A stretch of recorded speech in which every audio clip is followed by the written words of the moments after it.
গতকাল রাজ্যের প্রাক্তন মন্ত্রী মানস মিয়ার বিরুদ্ধে চাকরির নাম করে টাকা আত্মসাতের অভিযোগ হয়েছে এবং কি থানাতেও অভিযোগ দায়ের হয়েছে, কি বলবেন? দেখুন, যা কিছু হয়েছে তার থেকে অনেক কম অভিযোগ জমা পড়ছে। এখনো মানুষ হয়তো ভয় পাচ্ছেন কিছু কিছু জায়গায় যে কিছু করে ফেলবে, এ করে ফেলবে। আমাদের কাছে মানুষ যেইভাবে ফোন করে বা দেখা করে অভিযোগ দিচ্ছে সেগুলো ভাবনারও বাইরে। শুধু চাকরি নয়, আরও অনেক কিছু কীর্তি আছে সমস্ত নেতাদেরই।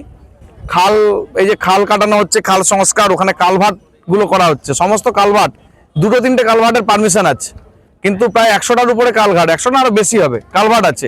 সব কালভার্টগুলোকে টাকা দিয়ে দিয়ে করা হয়েছে, কোনো পারমিশন ছাড়াই।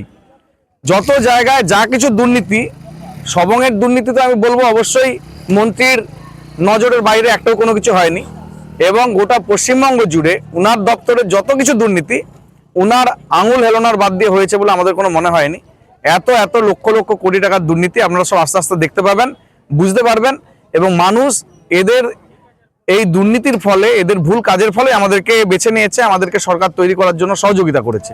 আজকেও গ্রেপ্তার হয়েছে রাজ্যের প্রাক্তন মন্ত্রী উদয়ন গুহ। আরও অনেকে। দেখুন, প্রশাসনের ভাবেই চলবে, আইনের পথে চলবে, সেখানে আমাদের পার্টি কোনো হস্তক্ষেপ কেউ করবে না। এটা তৃণমূল সরকার নয় যে তৃণমূল সরকারের তৃণমূল পার্টি অফিস থেকেই প্রশাসন চলতো, তৃণমূল পার্টি অফিস থেকেই সরকার চলতো, তৃণমূল পার্টি অফিস থেকেই পুলিশ চলতো, থানা চলতো।